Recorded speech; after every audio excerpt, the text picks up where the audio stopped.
Aloha and welcome everyone to Moku Talks. This is a place where we engage in community real talk. I am Representative Stacelyn Eli, and I'll be tonight's facilitator for this session of Moku Talks, Digital Economy, Digital Community Real Talk with Dr. Helen Turner, Vice President of the Strategy and Innovation Center at Chaminade University. Before I bring in our guest speaker, let's cover what this virtual event is. What is Moku Talks? Moku Talks is a new project of the Waianae Moku Navigators, a community-based group that focuses on developing next-generation community leaders. The concept of Moku Talks is about real talk, candid talk story sessions on topics important to the Waianae Moku and are meant to inform, inspire, and galvanize you to join in on solutions building. This event will be an hour long, and by the end of it, we are going to ask you to get involved in whichever way you feel comfortable. Just some housekeeping. All mics will be muted for the event, so please use the chat box during the presentation to ask any questions you may have.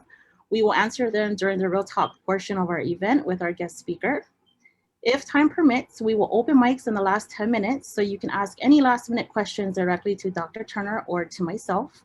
So without further ado, tonight's topic, digital economy, digital community. Why is this an important topic? Well, first, if the words economy or community are terms that make you think about finances and your neighbors, you've got a good foundation. If adding digital in front of those words are intimidating, don't worry. We have an expert on the matter, and we're excited to present how our Moku can be aware of what is digital economy, digital communities, what's currently happening on this topic, and how we can be better prepared for what's coming, and ultimately how we can use this information to strengthen our Moku. Providing answers to most of that, I am pleased to have Dr. Turner as our special guest this evening, and I will let you take it away. Hi everyone, Aloha. I'm going to share screen, so let me just make that happen. Well, good evening, everyone. It's always a pleasure and an honor to be invited by the Waianae community to talk to them and to you all. And what I'm hoping for this evening is that what I'm going to present is perhaps a little thought-provoking, perhaps a little interesting, hopefully not intimidating, as Stacelyn said. Really starts us to think as a community about what it really means if our economy is going to transition in one of the ways that's really being touted right now, which is towards this idea. Organizations and groups that I work with all the time. I've been involved, as you all know, with the National Science Foundation's effort to improve the STEM pipeline in Hawaii for about 20 years now, and really focusing on STEM for everyone, inclusion and equity of representation in STEM and in the careers that result from STEM. I'm, as many of you know, involved heavily with the building of data science and data analytics capacity in our state. And it's something I'm excited about, but it's also something you're going to hear me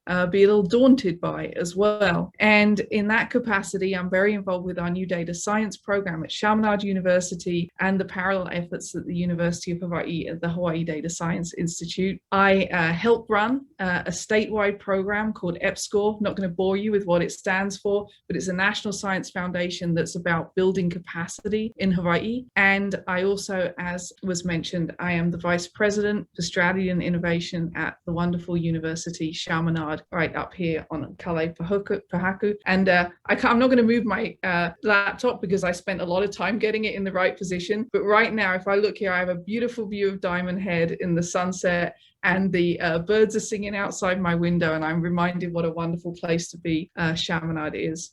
I'm just having a little problem. I did practice this, I promise. I think I figured it out. Okay. So hopefully you can all see that. So I'm going to try and hit 4 things this evening. So the first is what provoked my thoughts that I want to share with you this evening is really 2 reports that came out in Hawaii about a month apart. I want to talk a little bit about them and why I think their discussion and contrasting them is important for our community. The second thing I want to hit this evening is, what is a digital economy anyway? If we're all going to start talking about this, and this is apparently somewhere Hawaii is going, what does that actually mean? So I thought I'd share some information information and some thoughts on that. I think if you read anything that the National Science Foundation puts out and the mass media, there's this idea right now that we're at this moment in time as humans, it's a data revolution. And like every revolution, we got to ask, who's going to win in that? Who's going to lose in that? Whose revolution is it anyway? And I wanted to talk about that. And then in the spirit of what I think the Moku talks are really trying to do, I want to talk a little bit about our responsibilities and our opportunities as individuals, as families and communities to be engaged in this whole idea of data analytics and data-driven decision making. So that's my goal, is those 4 things for this evening. I'm hopeful that I can get through that in my allotted 20 minutes and that it'll be interesting to all of you. So one of my favorite books is by Charles Dickens. I was made to read it a lot in school and I didn't appreciate it. And it's called A Tale of Two Cities. It's set in the turmoil of the French Revolution. And it starts with the line, "It was the best of times and it was the worst of times," right? And I think that Tale of Two Cities is kind of that best of times, worst of times. When we think about what we've all been through in this last year, it is for many of us in so many ways the worst of times. And it is also driving innovation and conversations that just have not been driven before, and in some cases were very long overdue. So these are the 2 reports that I wanted to share with you side by side. January 25th, 2021, Governor Ige gave his State of the State talk. And one of the things that he talked about was this idea of the digital economic future for Hawaii. And as I said earlier, I've been in Hawaii for about 20 years, primarily involved in building STEM and science capacity here. And over the years, this idea of diversifying our economy, having a tech sector, having a STEM sector, it's been talked about over and over again. I can see Joseph nodding.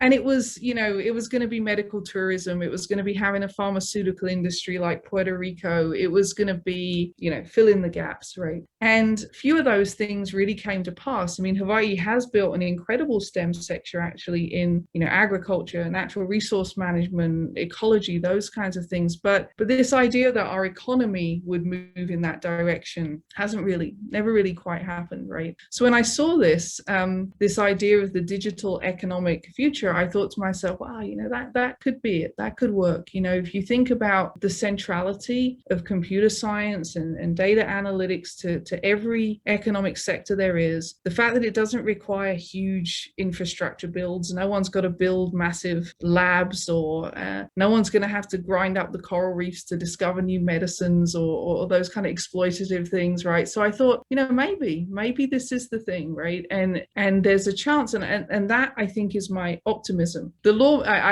I'm a bit naughty, I think, to pull this particular article, but it was talking about the fact that, of course, it's very light on the details, that speech. I don't know if any of you listened to it, but there was definitely this idea that we're going to have this transition to a tech sector, but how and what that really meant, a little bit light, TBD, I think. So that, I think, is exciting. There is definitely a lot of energy and presumably a lot of resources will follow with this idea of Hawaii really growing a sector that is digital, data analytics, computer science in nature. The second report came out not less than a month later. And this is an amazing report. I encourage any of you to download it by Lilinoe and Shauna from Appleseed and Hawaii Budget Policy Center and Papa'ololakai. And what this report says is that baked into the fabric that would be used to build that digital economy is injustice. It says that the way we collect and handle data, the infrastructure that we have to do these digital things is not just old. I mean, I think we all understand that there are old computers at the state, that those kinds of things, that's not what we're talking about. What we're talking about is hardwired, baked into the cake, in the DNA of the way that we think about data and computational things in Hawaii, that there's injustice rooted in that. And the report calls out these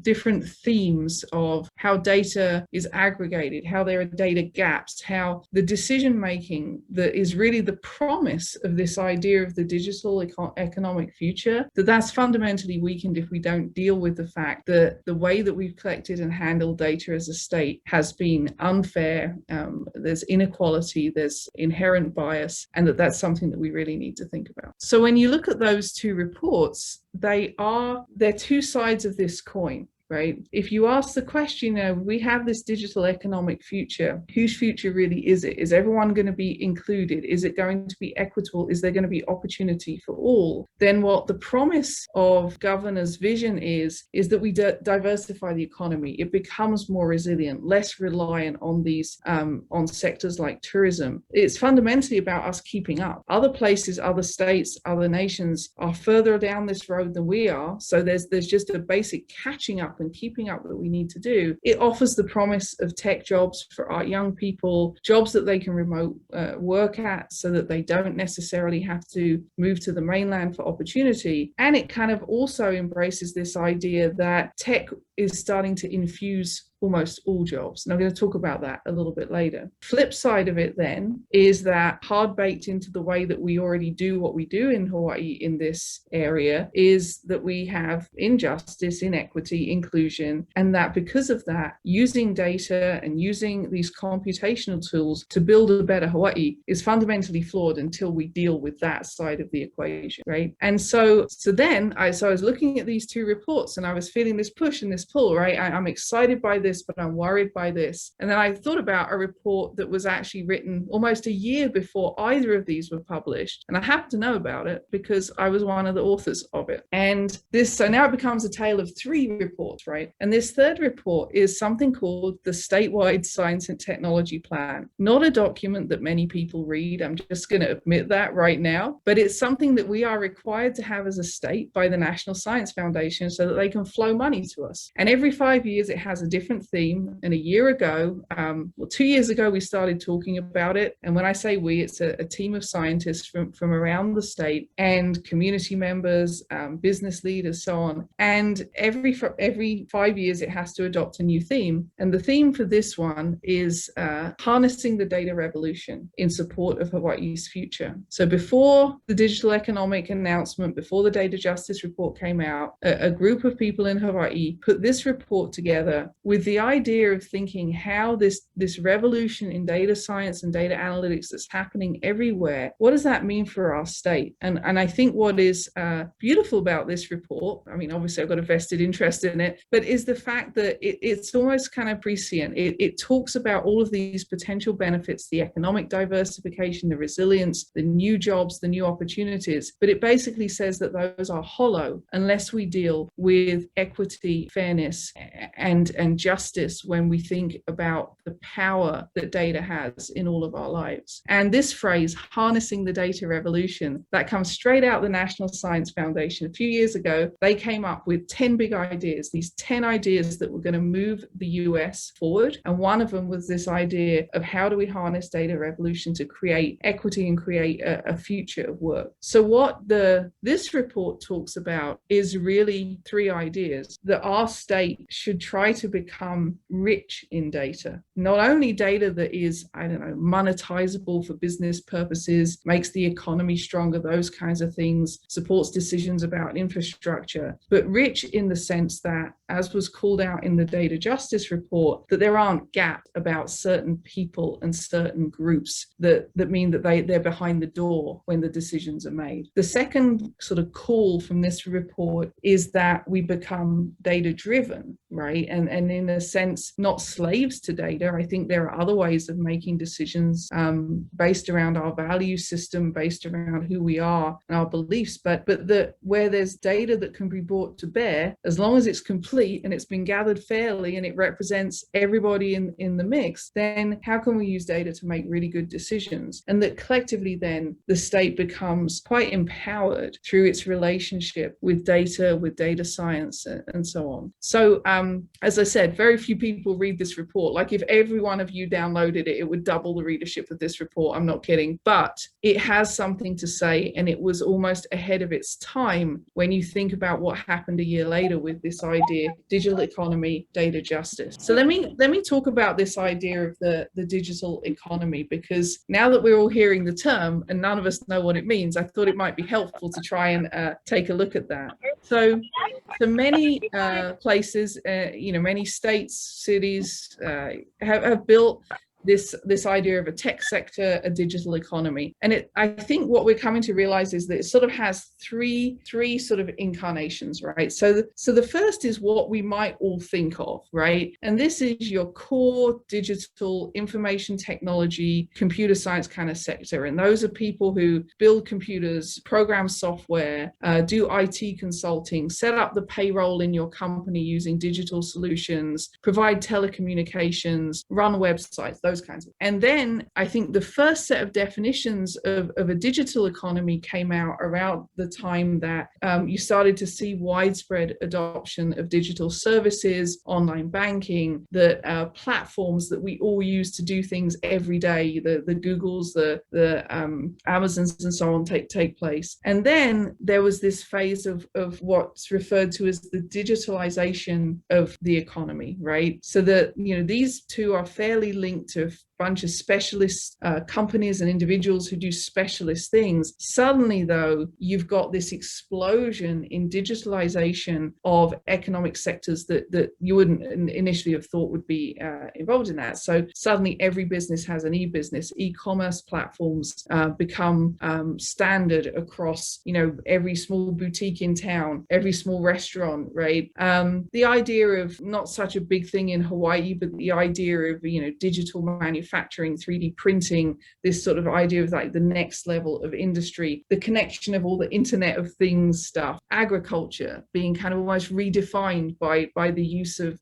hardcore data analytics. And so this idea of the sort of digitalized economy. And now I think we're into this sort of next even phase of expansion of that, where I don't think you could throw a stick in a crowded room, although we're never going to be in crowded rooms again, so that might be moved. But I don't think you could hit somebody whose job isn't impacted by data. So I look at our graduates, right? I look at our graduates who go into nursing and public health, and they are working with COVID data every minute of every day, either entering it, analyzing it, responding to it, having to understand it. We have students who go out into environmental nonprofits who work for agencies like NOAA every minute of every day. They're looking at climate change data, seawater inundation data, data about where the whales are, data about where the whales aren't. So, and you could go on. We have graduates who go in to become soccer coaches and end up doing sports analytics of their teams. Even in Little League now, they do sports analytics. Tourism, we have students who end up in Hawaiian Airlines, in the hotels. If you have students who go into marketing, that in and of itself is a digital thing now. It's about social media. It's about social media analytics and search engine optimization. You can't be an educator unless you're dealing with assessment data. And, I could go on and on, right? But I think that where we are, right, what we're thinking about, I'm guessing in Hawaii, is that we might do the green thing and the red thing a bit. We might engage with those kind of green and red enterprises who are on the mainland or in Asia through remote working. But I think what we're really talking about in the transition to a digital economy in Hawaii, it's about this digitalized economy. So yes, we build, new jobs, new sectors, but it's about strengthening sectors that we kind of already have, right?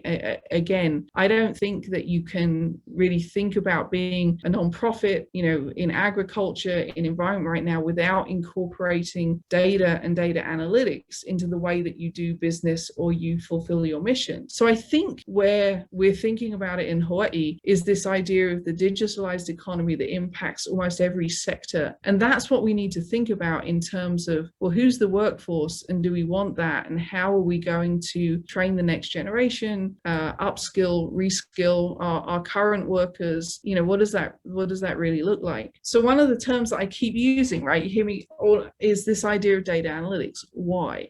Right? Why is that so front and center in these conversations? And I think it's because when you look at this type of breakdown, really all of the red and green stuff is generating data, all of the blue stuff is responding to data and using it to either make decisions or build better businesses or deliver better healthcare or whatever that the mission is. And so in a way, covering this entire sort of landscape is this idea of the fact that the world is generating data. I think we generate more data every day now than in the entirety of human history up until 2003. That's how fast this stuff is moving. And some people look at those massive amounts of data with dollar signs in their eyes and they see the potential for profit. Some people see it as a way of making the world a better place. Somewhere in between those, I think, is a sweet spot. So when we think about data and data analytics as absolutely central to the development, the implementation of this digital economy, and as an almost unavoidable future scenario for Hawaii, it's really a wave that's coming, and we as a society and as a community in Hawaii can either surf that or we can be drowned in it. So I want to give you an idea of what drowning looks like. This motivates a lot of the way that we think about data analytics here at Chaminade, because as you know, we are an institution that is focused, our central mission is about social justice. So I think what drowning in this wave of data looks like is, I think that's where there are people who are left out of the conversation. That's where you have fundamental gaps in data collection that mean that data-driven decision-making isn't being based on the experience of the many, it's being based on the experience of the few. Data aggregation, I'm going to talk about that a little bit more, but the idea that somehow with all of this data that's being generated, we still have a practice of just lumping people together and treating communities as if one size fits all, different ethnic groups as if one size fits all. That, I think, we can really be in trouble if we allow that to become a theme. And then just injustice, that how is this power being leveraged and who is designing the algorithms that decide our collective futures. So all of those three things, the gaps, the aggregation, they come under this heading of data justice. Why is that so important? I'm to say, don't get me started, but this is just a little bit of a sense of why I think that this is something that we have to consider in parallel, alongside, and maybe even before we think so much about going into this digital economy. So when big data started to hit, you saw images like this, right? And this idea of data being the new oil, that mining data, that exploiting data is something you can make bank on and that you can use to control people. And so just as oil, maybe to you and I, we see that as an extractive, exploitative type of imagery, type of iconography. This became very prevalent in the whole data analytics world of like, data's the new oil, we can mine it and we can use it. And it was one of those, and it was and is one of those times when the technology outpaces the ethics. And you see this, Cambridge Analytica, the use of psychographics to, manipulate elections. We started then to see these ideas like machine bias, that all across the country, criminal justice systems use computer software, they use algorithms to predict criminal behavior. And it's fundamentally biased, and it's much, much more likely to call you out as a criminal who will reoffend if you are Black than if you are white. And so again, this is injustice that is baked in to the way that we handle data, the way we think about data. A great example, a tragic example, is that there has been relatively little tracking of maternal mortality in African American populations, in indigenous populations. And when someone finally looked, when the CDC really took a good look at the data, Black women are almost 4 times more likely than white women die of a pregnancy-related death. And until these reports came out, this was sort of middle of last year, this hit, that was a data gap. People hadn't really looked at it. Now it's a national scandal, and we need to use it to inform resource allocation and so on and so forth. Just to illustrate the idea of how difficult aggregation can be, I'll share this slide. So I bet you didn't know that Asian Americans and Pacific Islanders are the best paid communities. They have the highest median income. Didn't know that, did you? Because you didn't know it, is because of course it's not bloody true. This is a great example of the types of things that result when you aggregate together two very different groups and you just treat them as one size fits all. So this is a report, and it's based on US Census American Community Survey data. And it basically illustrates that if you look in a lot of government databases, Asian Americans, so Japanese American, Korean Americans, and so on, and Pacific Islanders, which includes Hawaiian, US affiliated Pacific Islanders, so on and so forth, they're lumped together. They're not differentiated. They're treated as the same group. And so what happened to this particular statistic, and the reason that Hawaiians and Pacific Islanders were briefly viewed as some of the most affluent people in the country, was because actually the Asian Indian households, Southeast Asian, Vietnamese, were bringing in over $100,000 average. Then at the bottom, you've got the Micronesian households at 30 grand, but you split the difference and you end up with this number. And the thing is that this has happened with healthcare data as well. You have Okinawan Japanese, people of Okinawan Japanese ancestry who live to 102, and you have Native Hawaiians and Pacific Islanders with some of the lowest life expectancies, and you put them together, you split the difference down the middle,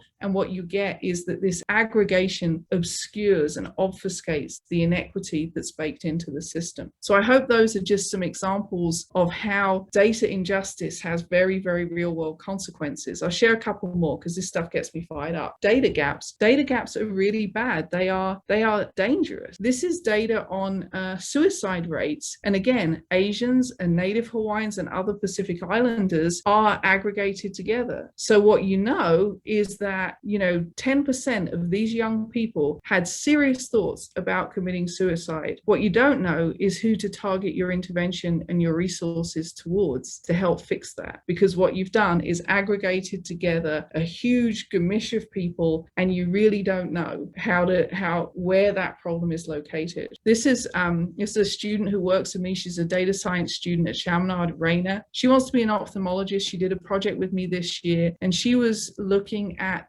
about vision disparities and eye disease. And every road she went down through national and state level databases, all she wanted to do, you'd think it was relatively easy, is understand eye disease, how bad eye diseases are in different island locations. So US territories, Guam, Virgin Islands, Hawaii, Puerto Rico. And she wanted to understand how people pay for eye care. And every road she went down, she hit graphs like this. There's data on Hawaii, but there's no data on these places.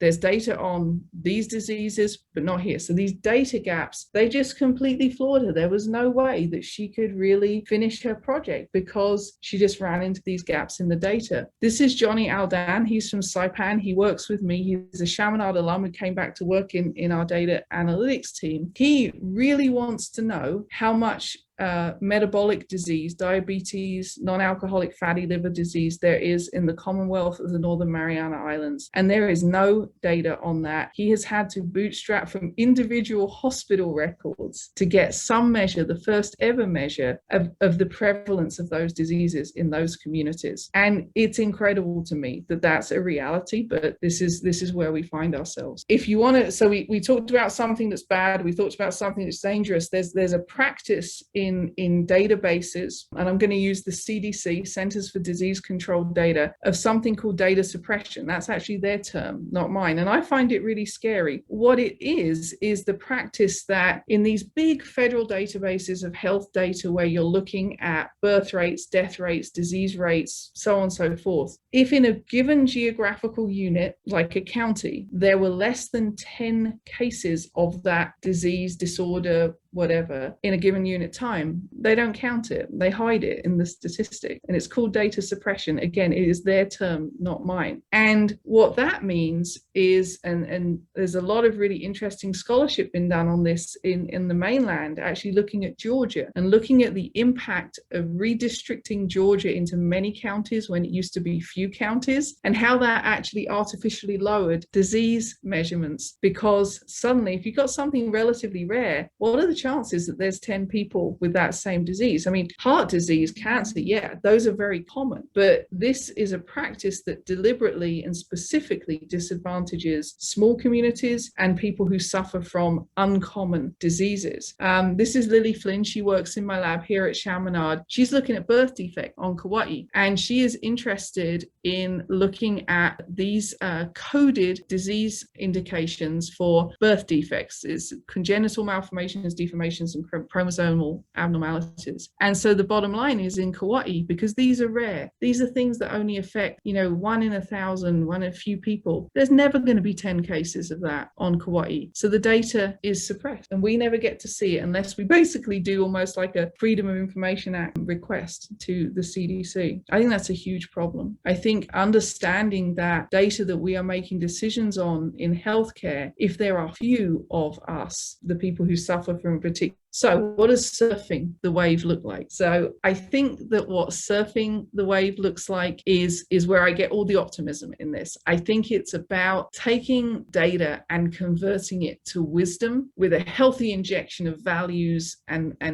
belief structures along the way. I think it's about us educating and creating a whole generation of young people who are warriors, like the ones I just showed you, who are warriors with this data thing and who want to follow these lines to their end and use data to change the world and address injustice. I'm going to talk very briefly about these ideas of us as a community and as individuals becoming empathic towards data, using data, advocating for the use of data, and really being uncompromising. There's no data economy without data justice. So what do I mean by that? First thing, so I think, one of the great myths of our time is that collecting all this data makes us smarter. I don't think it does at all. Really, data, is this idea of kind of the data are just the discrete objective facts, doesn't tell us anything until we process it and we look for patterns and we contextualize it. And then at the very tippy top of this pyramid, we think about it integrated with who we are, what our values are, what our beliefs are, and then we can truly understand what it means. That to me is the point at which you make a data-driven decision, when you've reached the wisdom, not just when you have the boatloads of data in hand. Something else that I think is happening is that, and I think this is something we could particularly really understand here in Hawaii, is that for much of human history, the amount of data we had and the level of us understanding it pretty much matched. And I think about ahupua'a, and I think about land management practices in Hawaii kind of back in the day. It was very much a process of you do the science, you look at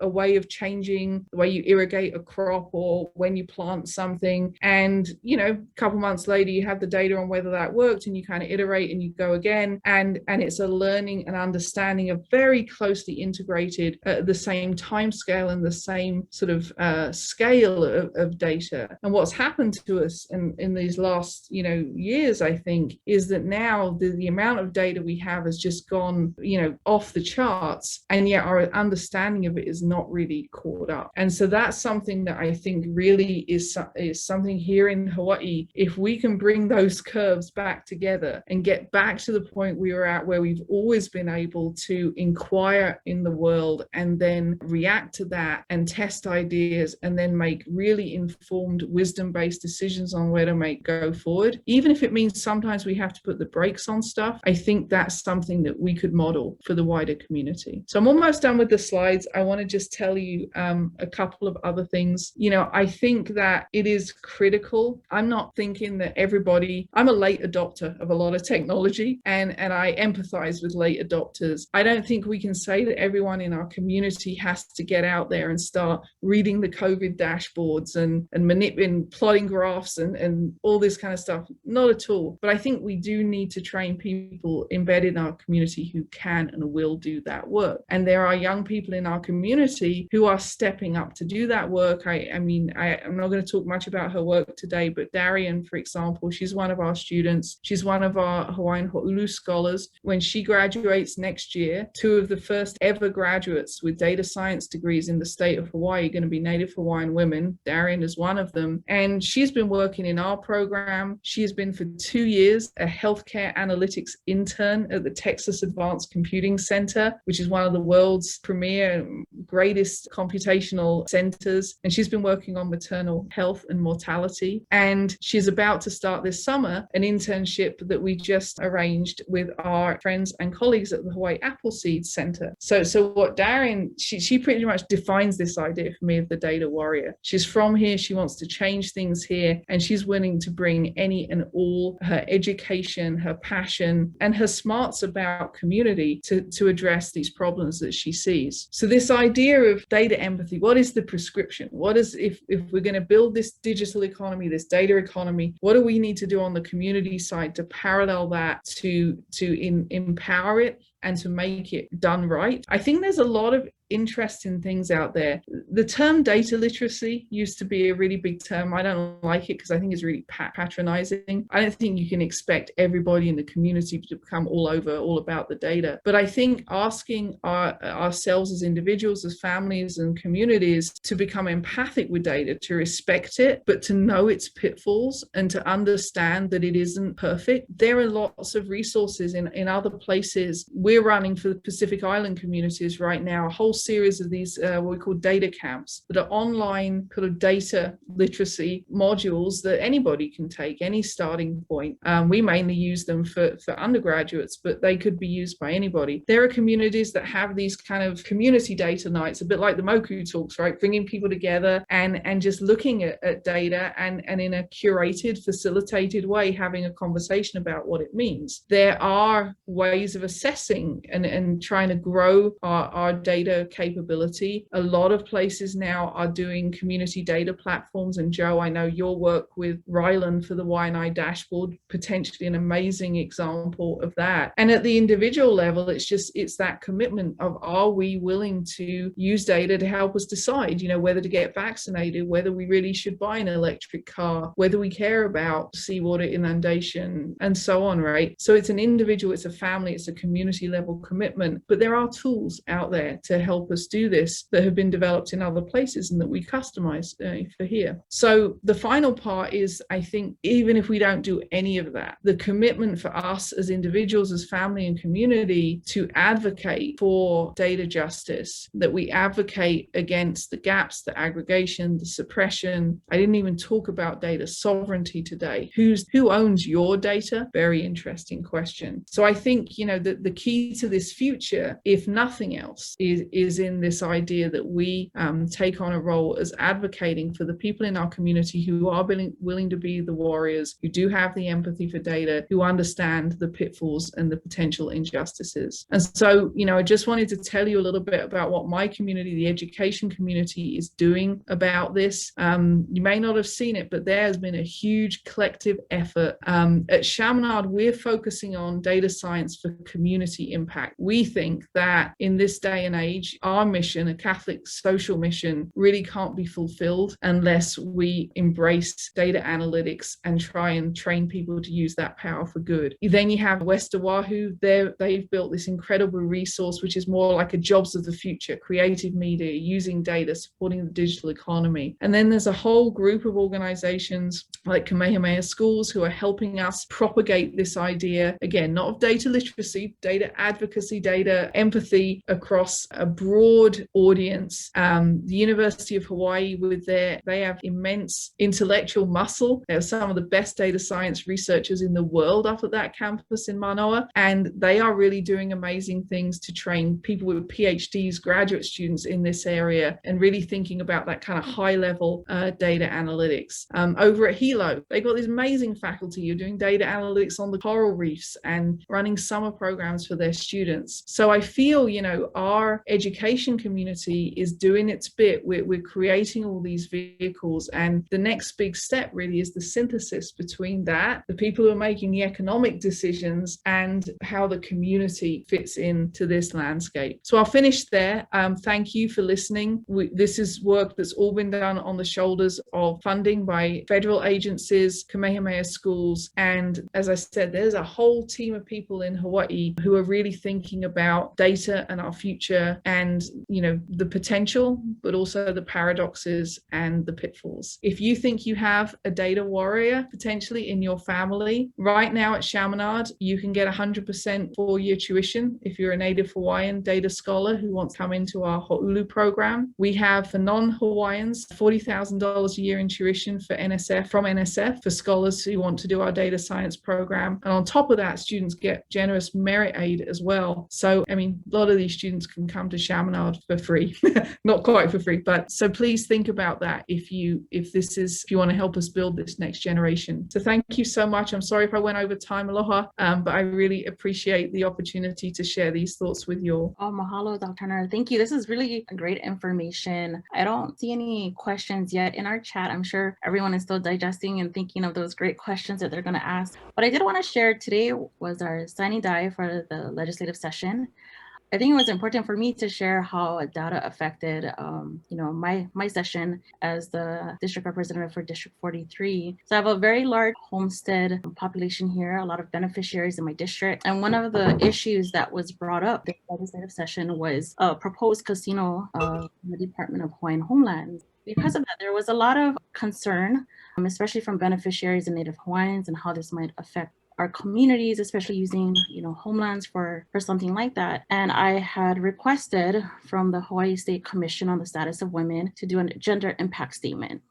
They came back with data that showed that in 2018, human trafficking victims, 77% were Native Hawaiian. In 2020, 64%, which is still a very high number, are Native Hawaiian. Mm-hmm. And so one of the resolutions that I introduced this session also had to do with data, CR 11, HD1, SD1, and it's basically asking the commission to do a study on missing and murdered Indigenous Native women and girls. We don't have a state study on that. There's so many states on the continent that has studies such as this on Indigenous women, and our state has not had one yet. But hopefully with this resolution passing, we'll get that. But I just wanted to share how important it is to bring those numbers back. It's one thing to talk about it, but it's very powerful when you have numbers that back the concern that you have in your na'au or your gut that we had, at least for our community. Mm-hmm. I did want to share that. So that is very important. And I've learned that lesson very much this year.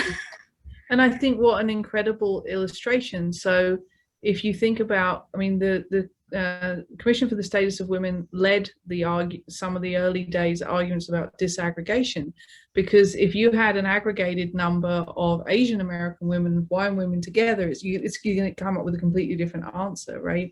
And these are exactly the kinds of data gaps that are making my students super angry every day. They keep coming up against, but we don't have the data on that in Hawaii, right? And that, I think you've illustrated that for us beautifully, Stace, and thank you so much for doing that work. Yeah, it was powerful because it strengthened my argument for not wanting this casino and being in opposition, because at the end of it, it showed that there would be an increase in violence against Native women and children. It was in the data. It was right there in black and white. Like I said, it's one thing to have that gut instinct that, in your na'au, that it's not something that's good for your community, for our state. But when you have the numbers to back that feeling, it's wonderful, it's powerful. But I don't see any questions coming through. So maybe I'll ask for your perspective, as far as the state, because I'm a state legislator. How do you feel we rank in terms of data infrastructure and how local communities have access to it? So I think there was the Hawaii Open Data Initiative, and Bert Lum and the team did a great, I think they did the great sort of effort first phase, and Hawaii actually moved up the national rankings. I think we were at a C- and we got to like a B+ or something in terms of having some infrastructure for open data.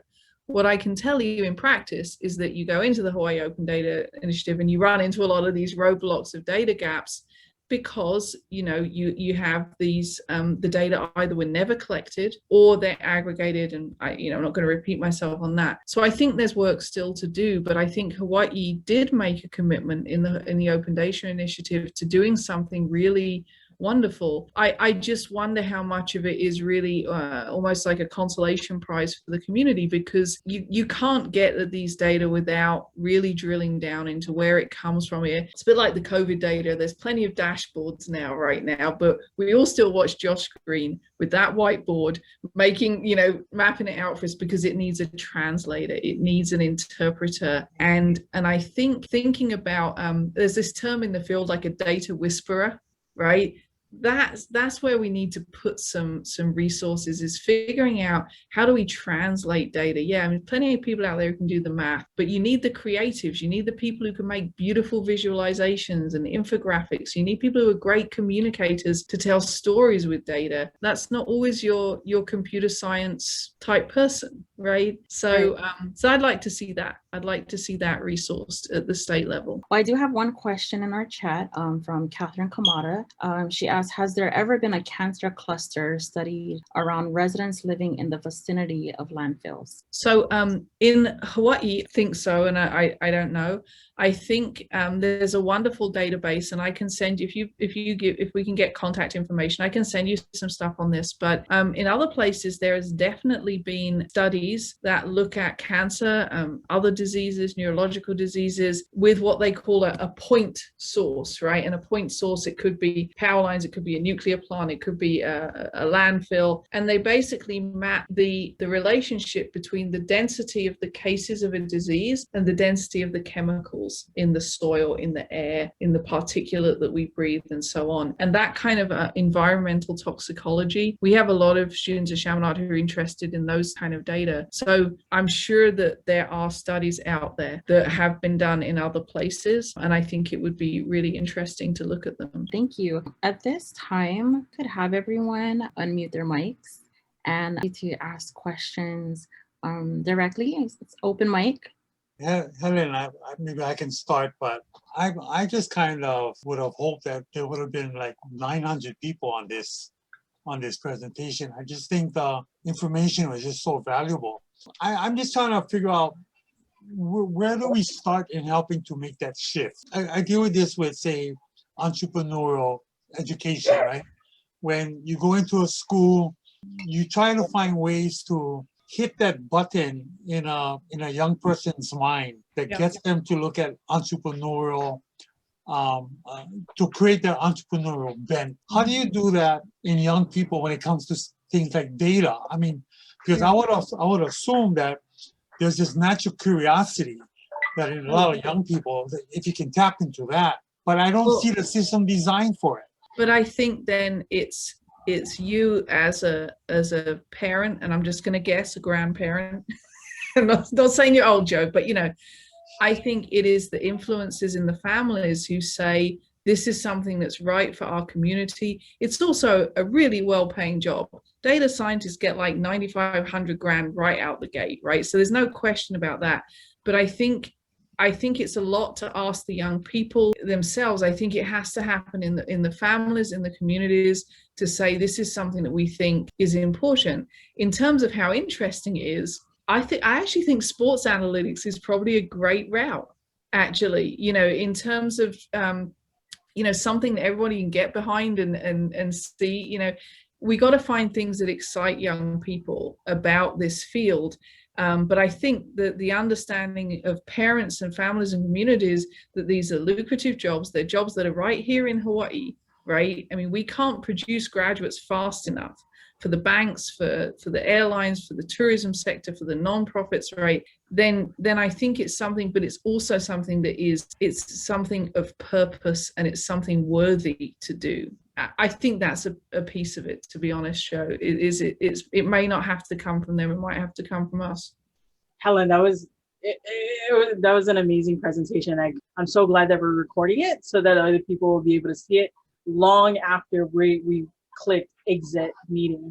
Kind of going back to Uncle Joe's sentiment, how do we get people excited about data or excited about shifting, like how we look at data and how we can make informed decisions? I think the thing that stuck with me in terms of your presentation was that wisdom bit. First of all, when I think about data, I've always thought to myself, like, oh, that's kind of finances, and that's pretty much the only place that I'll like take a look at data. And then when I was working for a nonprofit dealing specifically with homelessness, I know that part of the funding requirement was based on certain criteria. And so that equivalated to data, but I didn't really have in my head data.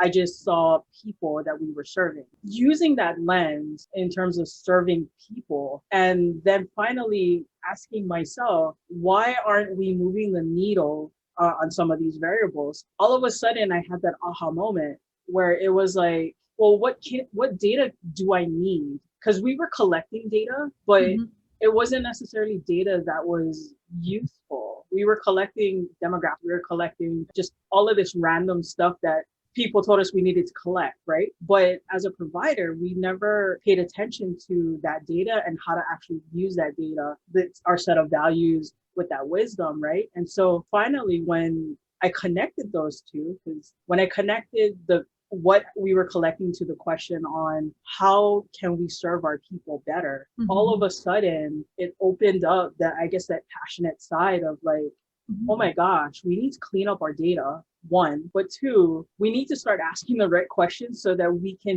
can develop new approaches on how to serve people better to get them out of their homeless episode, right? And that's why I say, like, oh my gosh, every single time I listen to you speak, it's awesome, but just the presentation alone, I was like, yeah. I mean, we work with there's a lot of organizations in Hawaii that are just sitting on data, right? And so one of the things that our faculty in our data science program did is the design of it is we call it the kind of data alvi. So the idea is the students do a curriculum and data flow through the curriculum so that a small business, a nonprofit, a grassroots organization, they can bring us data and the students wrangle it and give them data products to empower that organization. And so the whole concept of data science for community impact is that organizations like yours that are just sitting on this data that they haven't been able to do anything with, that we mine that resource, that we leverage it, right? But I think you're right, that wisdom piece, you know, again, Stace gave us this wonderful example of what she knew to be true because of her wisdom and her values and her beliefs was then validated by data. And then that translates into power because people listen to the data when they don't listen to your gut. We talk a lot, and I mean, my poor students, I hammer this all the time. I say, this is a source of power and I want you to have the power. I don't want other people to have that power, right? So I feel like that's, I mean, you know, that's a great illustration, I think, Stace, of you know, wielding the power of data for something really good. Yeah, I was so appreciative. I mean, when I made the request for the report, like, I had no idea what they would come back with. I mean, for all I knew, they would have come back and said, it's not as bad as you think, you know, or something like that. But when it came back, I was able to say, see, this is why we cannot support this. Because one of the arguments being made was because of the state of the economy, you know, because the budget was tight, this is why we needed to do this. And I was like, no matter what kind of situation we're in, you know, risking the health and the lives of our Native women and children is not worth it. There's no amount of money to justify it. But yeah, it was super powerful and definitely giving me as a legislator a new lens to look through as far as my work and, you know, what I will be doing going forward for my district and for the rest of the state when introducing different pieces of legislation. Yeah. I'm very grateful for this presentation, and I think, you know, that because we're recording it, I think it's going to be valuable to share with other community members. So thank you. But I don't want to take up all the time. Was there anyone else? I too enjoyed your presentation, Helen. It helped me to review a lot of the things. You know, working with Liliuokalani Trust, they do a lot of collection data, analytical things as well. That's why we're constantly changing. It's always changing depending on the data. Our next generation of leaders really have to get used to that kind of work environment. My only concern with data is who owns it. You know, and data for my community, who owns it? Right. And who collects it and who filters it? Correct. I mean, Liliuokalani Trust, you were actually one of the first, because I monitor this stuff, you guys were one of the first nonprofits in Hawaii to hire a data analytics person. When I was trying to build this program, I was waving that at job ad, and I was like, see, it's not just about big business, you know, the community needs this too. And as always, Ginger, I think you hit the nail on the head. It's about who owns it. And you're right, but if you embrace this way of doing things, it means a lot of change. And I don't think a lot of people like change, right? So that's part of it. I think being comfortable with uncertainty, you know, I look a lot at health data, and, you know, you can see these reports say, you know, drinking red wine decreases your risk of heart attack by 25%. What does that really mean? It's irresponsible that the scientists in the medical community put something out there that could mean that, does that mean that your risk decreases by a quarter? Does it mean it's quarter of many people have heart attacks? I mean, like, what does it really mean, right?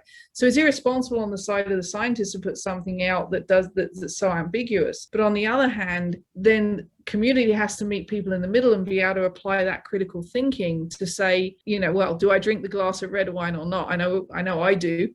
but the question is, you know, what does that really mean? Am I just going to absorb that and say, okay, I'll drink red wine then? Or am I going to really think about what that means? And that, I think, is a really nutty problem. You know, and it goes to that question of, you know, what level do people decide that they're going to buy into thinking about data? Well, when it's I presented? do know from our standpoint, from the line staff all the way up, everybody has the Kuleana to input data. Yeah. Before, we never did. Yeah. But now they're finding that the data is only as good as what you're putting in. They say garbage in, garbage out with data science, right? Correct. Any Right. You know, but I think that's wonderful because you've made it about, you know, Kuleana and the fulfillment of the mission. Right. You know, and I think that's how you get buy-in, right? We all know this because of the work we do, but I think we need to figure out how we do that in this particular field as well. So what do you suggest is the first step for our community, you know, reaching our young people? And I like the suggestion you made about the sports analytic. That might be something. How do you start something like that? I wish I don't have a really good answer to that. I mean, I think there's a lot of organizations. We have one at Chaminade right now that does, like, I mean, in non-COVID times, does like outreach to schools, you know, after schools programs, things like that. And if you think about coding and the hackathons, like, we need that kind of energy, the same energy that there was about robotics, the same energy that there's been about creative media. We need to get that energy. I don't know how to do that, Ginger. but I'm excited that there are people in the community who do. But I think we got to get them around this and get a sense that there's some urgency here. And I think telling these stories, like that story you told, Stace, about how to do this, why it's so important. Parents, grandparents, teachers, legislators, everyone needs to hear those kinds of stories, I think. Consciousness raising, that's what we're talking about. Yeah, mind shifts. I think we use them more than we realize. I'm heavily involved with our neighborhood security watch in District 43, and we use data on crime going on in our district, and, you know, like how we approach our neighborhood security watch patrols and how we work with HPD and the community. So I think this is a wonderful discussion, and I thank you for your time. I want to be respectful to everyone and their time, because I feel like this is such a great discussion. We could go on and on, but I did want to mention early on, I had said we were going to ask everyone to get involved in whatever they felt comfortable. Now that we all know a little bit more about the issue and those who are going to be reviewing this recording, I just wanted to put out there, you know, if you need groups and businesses you're part of to hear this information or have family members that need to be better informed about this topic, please contact Dr. Turner. If you came to this event already knowing about the issues and are looking at ways you can get involved and have a desire to work on some solutions or have some solutions to fill in the gap areas, we have a quick form you can fill out. And also, if you're looking to get a data science degree, I just want to put in another plug, as Dr. Turner stated, that there are scholarships available. And I really want to push that because, you know, as a community leader, it is so important for us to have this type of data, but it's even more important that this data is being gathered by our own community and our own community members so that we don't have these gaps and missing information. And with that said, thank you, Dr. Turner. Thank you, everyone, for joining us this evening. Thank you, Alan. Have a good night. So Thank much. You. Bye. Thank you, Aloha. Steve. It's lovely to see you all. Bye. Bye.